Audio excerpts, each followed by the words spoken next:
That's Nick. And that's Joseph. And today we're here to talk about Half Brothers, the latest film directed by Luke Greenfield, which will be released courtesy of Focus Features December 4th, 2020. I'm laughing because I looked down at your notepad and I thought it said pussy. What is that? That? Yeah. It says Froggy Halfwit. Oh, Froggy Halfwit. Which has nothing to do with this has film. nothing to do. This film, Que Terrible. I think this might be my worst film of 2020. I was kind of shocked how bad, because this wasn't a film that was on my radar anyway, and then I think it was more the distributor, Focus Features, and like, oh, this should be something I might want to pay attention when to. you read me the plot synopsis, I only usually pay like half attention when you're talking, so it sounded more like dramatic, and I actually thought I was going to be bothered by the subject matter. Like it was going to be like Sin Nombre? Something like that. So I was hesitant, but then you said there was a comedic component. Well, because, and the director, Luke Greenfield, whose previous film was Let's Be Cops. Right. With, one of the Damon Wayans? Damon Wayans Jr. son? and Yeah. Jake Johnson, which was released, I think, the same weekend that Michael Brown was murdered by the policeman in Ferguson, which is terrible timing for a movie called Let's Be Cops. Sure. But I remember seeing that movie and thinking Damon Wayans Jr. and the other guy they kind of had nice buddy chemistry, and that was a throwaway fluff film ultimately, but... Okay, we need to get through this one. Half Brothers is about a Mexican man named Renato, who we find him living in Mexico. He runs a successful business. He's like in his mid to late 30s. He's 5 days away from his wedding when he gets a call from his stepmother saying, "Your father is on his deathbed." He is estranged from his father. Yes. Who he hasn't seen since 1994. So he says, I have no interest in seeing my dad. Like, as far as I'm concerned, I've forgotten about him. However, the woman he's marrying has a son, Emilio, who appears to be like 9 or 10. 8 or 9, somewhere in there, yeah. And he is socially awkward, getting bullied, and Renato is not very supportive or helpful. So clearly his fiancée, who still wants to marry him but also thinks he'd make a terrible dad, says, you should go visit your dad because I think a lot of your issues revolve around this abandonment. Maybe that'll get resolved in the 5 days before you marry me. So he agrees to go. When he gets to Chicago, which is where his father is hospitalized and where his father built his new life, before he makes it to the hospital, he stops at a coffee shop and has a really awkward, ridiculous interaction with a man, this redheaded younger man named Asher. So we jump to the hospital where his father's on his deathbed when this redheaded man walks in, and Renato and Asher kind of get into it when the redhead says, "Dad, tell him I belong here," and then we realize they're half brothers. The dad's Which is, at this point in the film, Joseph, to turn it off. Yeah, I was like, turn this shit off. The dad's name is Flavio. Flavio says, like, I need to explain to you, like, why I abandoned you for all these years. Like, I need you to know what happened. But I'm not going to tell you right now. I'm going to send you on, like, a... Well, to be fair, Renato leaves the hospital without really hearing his father out, and then he dies. Sure. But he could have said something. But he goes to the funeral, and at the funeral, there's a letter to both his sons that, once they open it, says, sets them off on a wild goose chase. The film is basically a road trip movie, and Asher and Renato are getting clues and solving riddles to piece together why Flavio abandoned Renato 25 years prior. And also to explain his kind of emotional estrangement from Asher.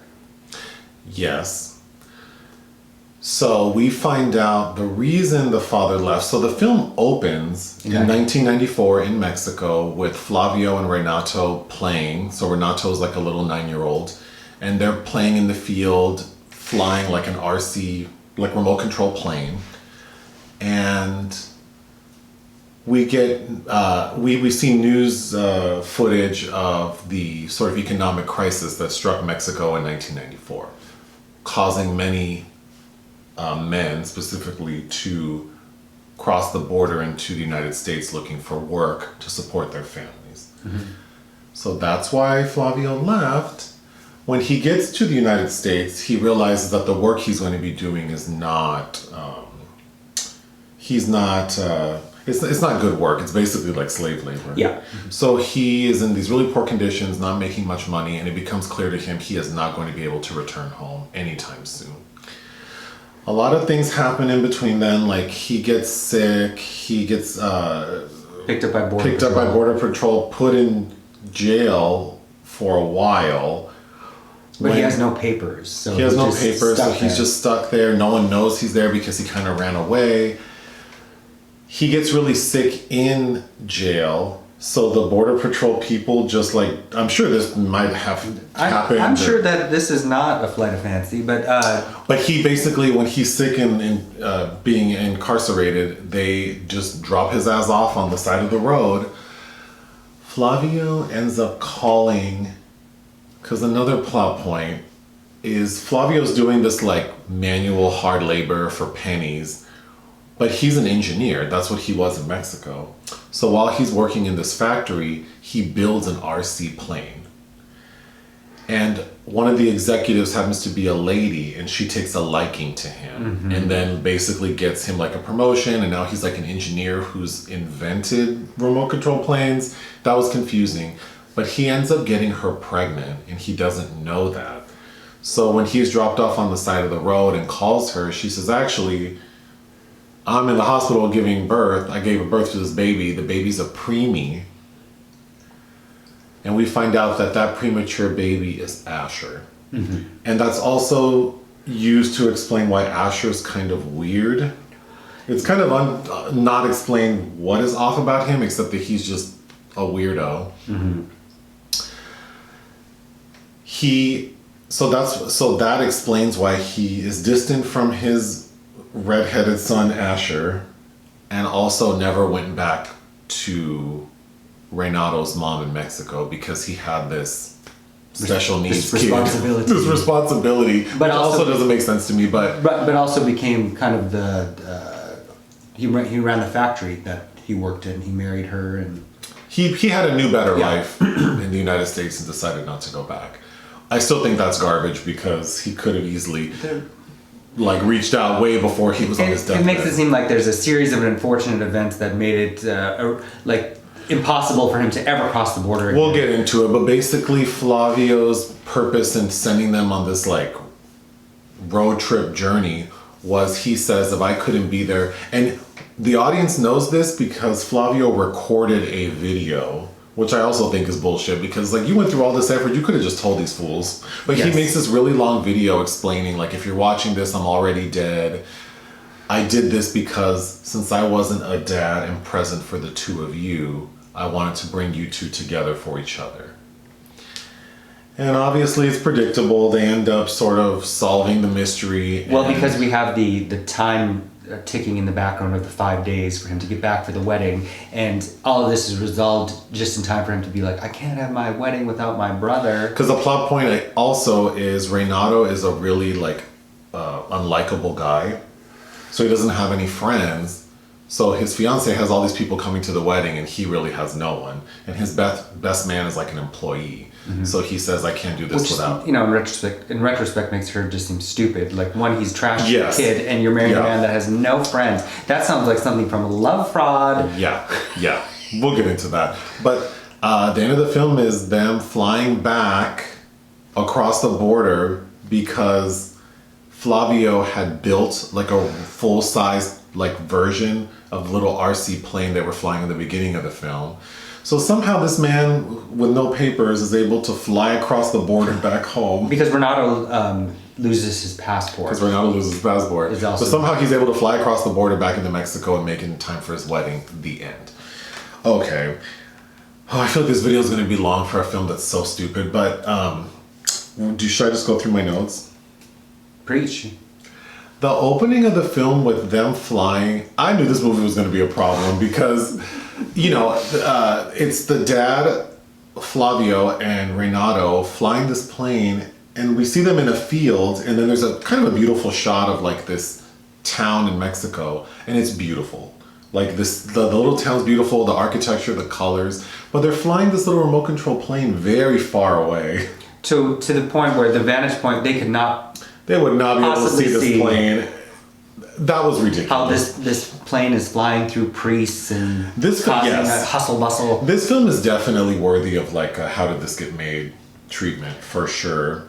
Considering all the people in it, because the script is a big problem, but it was written by Jason Shuman, who's a first-time scribe, and Eduardo Cisneros. And Cisneros is one of the writers on Instructions Not Included, that 2013 sleeper hit with Eugenio, say his name wrong, Eugenio Derbez. Am I saying that right? I don't know that man. Yes, you do. You've seen him in several things. Oh, okay.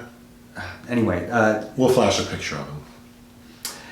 It looks like Eugenio, but that's not how you pronounce it. He was in Overboard with Anna Faris. Okay. Anyhow.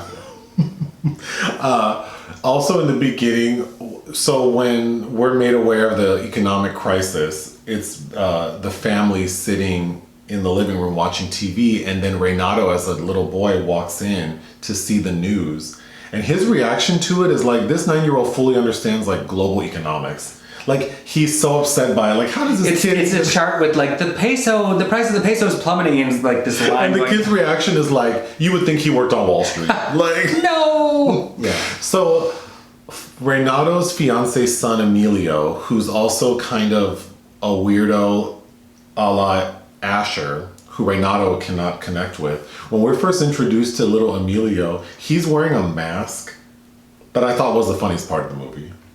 Sure. Which is pretty bad because it's not even a joke. It's just him wearing this mask. Slight passing gag, yeah. Okay, Flavio I think is very handsome. Luis Gerardo Méndez, who is quite a big deal in Mexico. I've actually seen him in other... Yes, he has a bit part in Charlie's Angels, but he's actually in a pretty decent film called Timeshare from 2018, directed by Sebastian Hoffman, where it's kind of a black... The dad? No. Oh, sorry, I thought you meant Renato. Oh, no. Sorry, I was talking about the dad. The dad. Flavio is Juan Pablo Espinosa, who's in a lot of television. I was just going to say, when they, like, them trying to age him is pointless, because they basically, like... It looks like they took white mascara and just went like this on his beard and hair. It looks like he'd been outside for a long time and his perspiration had frozen on his face. Anyway, you were talking about the main guy, who I also think he's very handsome, like I like seeing him on screen. I like his like demeanor.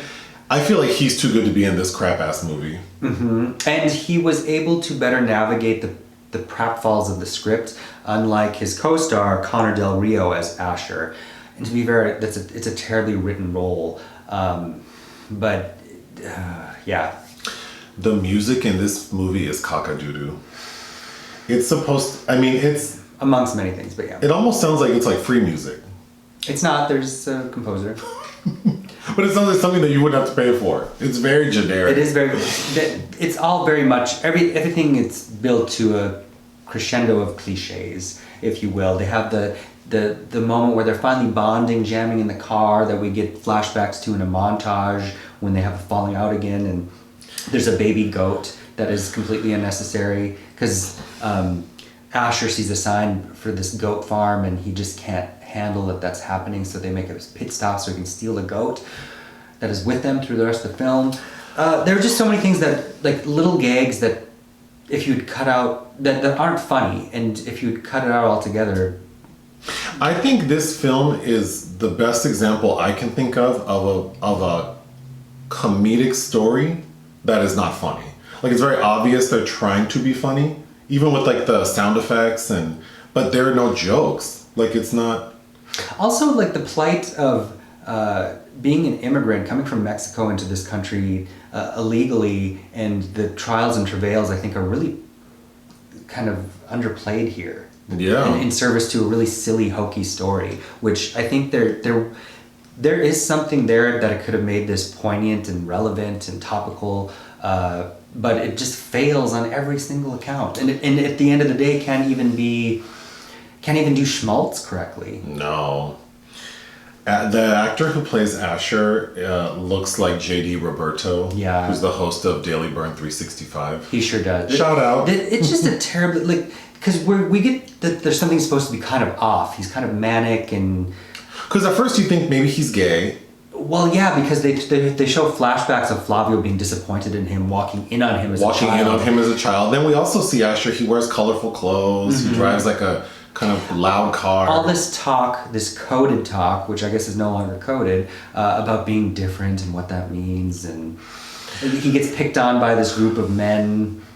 You know, he has all the cues that would, 20 years ago, I'd be like, oh, he's gay. But now it's just like, oh, he was a preemie baby, so he's... Which is even more awkward, so... It's very strange. So, yeah. And then, he pronounces Jalisco wrong, and then 10 minutes later speaking Spanish. Your dad, because Asher is very white. His accent, the way he tries to speak Spanish, just like he's never said anything remotely Spanish in his life. But his dad, who he grew up with, who's Mexican, who speaks with a very heavy accent. Mm-hmm. How's that possible? And then at a point in the film... And calls his other son Mijo, Renato is on the phone with his fiance kind of talking shit about Asher while they're in a hotel, and Asher overhears it. So when Renato comes back, Asher repeats what Renato said in Spanish, I know what you said. I thought that was such a stupid plot point to make this character seem like he doesn't understand. Even when Renato first meets Asher in the coffee shop, the way Asher's talking about Mexico and Mexican people is offensive because it's so ignorant, but also it's why would we make that something this character would say, knowing that his dad is a full-on Mexican? Right, and I think we were waiting for that other shoe to drop for a revelation to be oh, he was adopted, he's just this white lady's son that Flavio adopted, which isn't true. Also, he just doesn't look like he would. Why did they pick this ginger man? Right, why would they pick a ginger? I mean, that trait is recessive. I don't understand how this... Anyway. But also, briefly, shout out to all of these supporting characters. Vincent Spano and José Zúñiga are pit stops along the way who are notables. They were both actually in Alive, which I didn't realize before. Why would the dad make it so difficult to explain to his sons why? Because we're also thinking for the entire film, there must be a very solid reason why Flavio abandoned his family in Mexico. No, he's garbage. He even says it. I was a bad dad. So it's you're garbage. Why would you put these two through all this, go through all these hoops to solve these riddles? Because it's not like he gave them detailed instructions of go see this person, they'll explain this. No, he made them riddles, puzzles, which they could have easily just abandoned or not figured out, and they would have never known. For a man that you were so angry and bitter about. And not invested in at all. And you're about to be married in 5 days. And you're about to be married in 5 days. There's a point where Renato rips open one of the envelopes and there's a key inside, and I think, doesn't Asher say something maybe it's the key to his heart? Oh, speaking of envelopes, I thought this movie should have been called Envelopes. That would have been more because fitting. There are so many of them. There's a scene which was the most painful, or is the most painful example of whoever wrote this trying to be funny. But we find out early on when Asher picks up Renato in his car, station wagon, that he has the trunk filled with ethanol. Yeah. Mm-hmm. And he doesn't really explain why. It's just why do you have all this shit in the back of your car?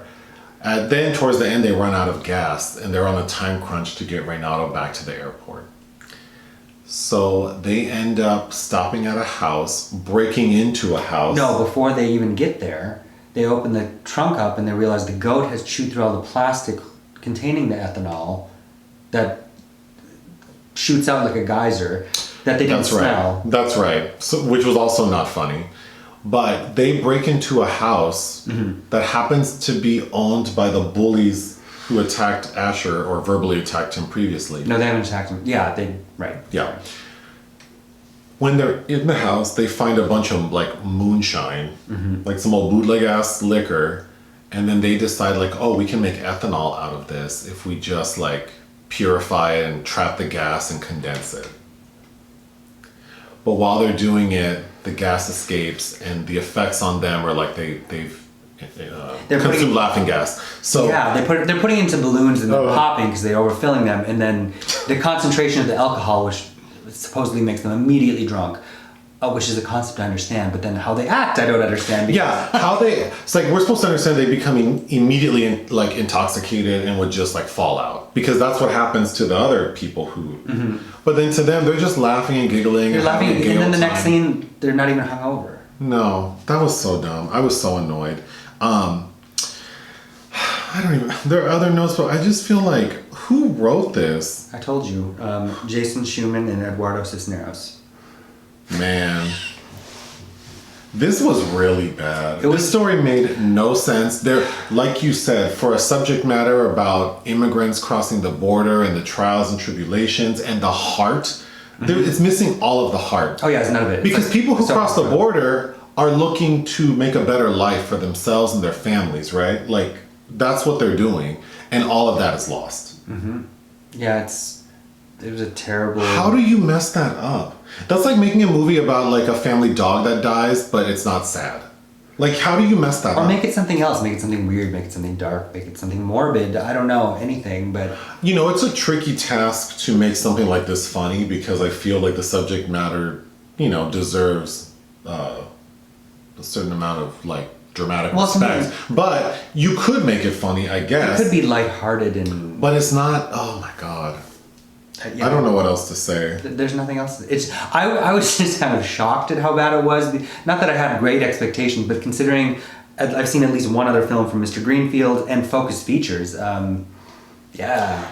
I would give this film 0.5 out of 5 stars. I'm not giving it a quarter star because I did like the main guy. What's his name again?